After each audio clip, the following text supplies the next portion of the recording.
As higher regulations and economic uncertainty make achieving corporate profits more challenging, companies are desperately turning to acquisitions to grow. But according to Kim, INSEAD Assistant Professor of Entrepreneurship and Family Enterprise, this desperation could mean they're overpaying for their targets. He joins us now to discuss a paper he's written on the subject. Jay, thanks for joining us on INSEAD Knowledge. Thank you. Jay, in your recent paper on this subject, you look at whether firms desperate to grow actually overpay for acquisitions. What are the main reasons that companies seek acquisitions in the first place?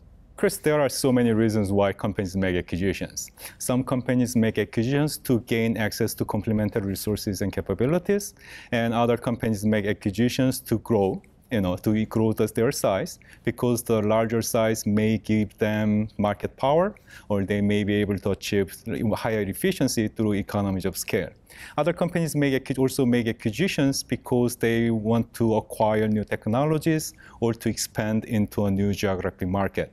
I mean, we can go on and talk about this for the rest of the day.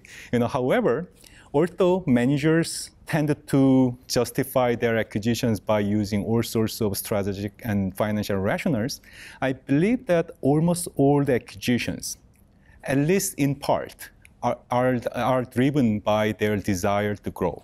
An acquisition is fundamentally a growth strategy, and when firms are not really growing well, they tend to turn to acquisitions for growth. And how do companies end up overpaying?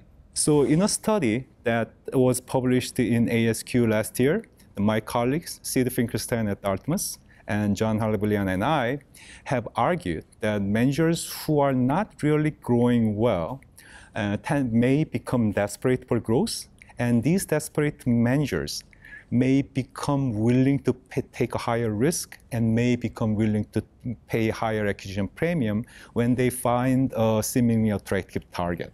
Okay? So in that study, we analyzed over 800 acquisitions made by US commercial banks. And what we found is that managers of companies that are not growing very well at the time of the acquisition become more willing to pay a higher acquisition premium than the managers of the companies that were growing well at the time of the acquisition. So this is an interesting evidence that desperate managers who are desperate for growth may become more willing to take a higher risk, or they may even become more prone to make judgmental errors and make suboptimal decisions. And where is this pressure on management coming from today? Is it shareholders? Recently, we've seen shareholder activists getting more involved in companies, and Sony has been in the spotlight with a hedge fund making suggestions about its strategy.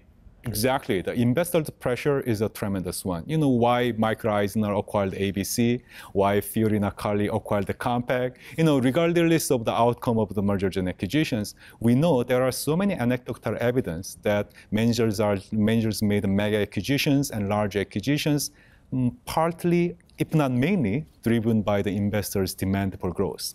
So yes, that's an absolutely important part of it. One of the managers' main job is to satisfy the shareholders and the investors and the stock market. But again, sometimes it is very important to be aware that non-action is also an action.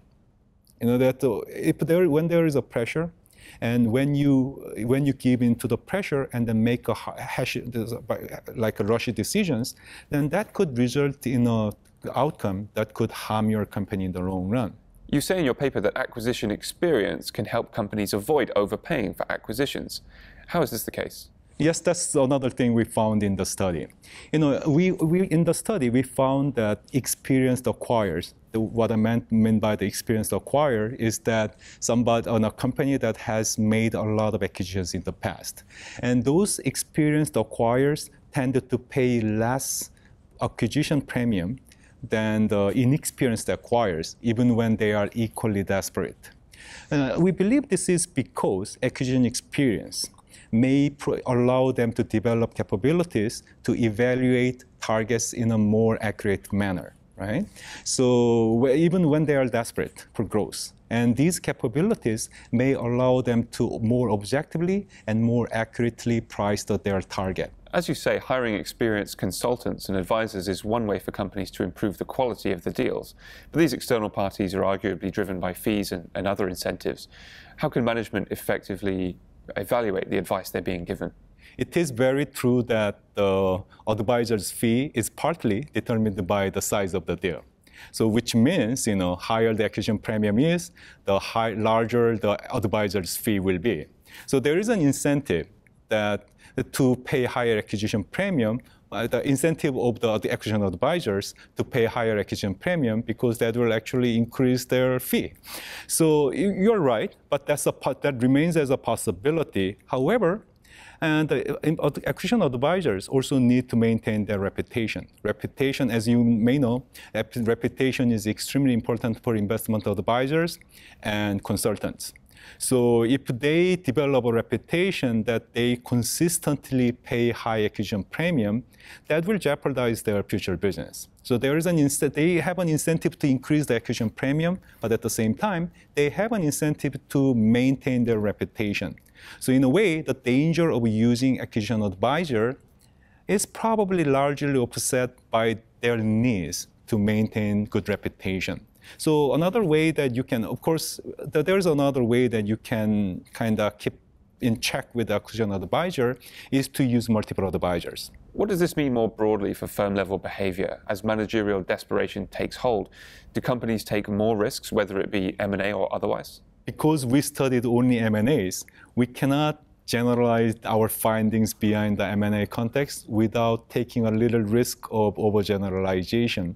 Having said that, I believe it is fair to say that managers who are desperate for growth may be able to take all kinds of risk, not only M&As, but other types of risk investment. That's part of human nature. When we are doing well, when we are successful, we really don't want to take any unnecessary risk. Everything is going well. Why do we have to take unnecessary risk?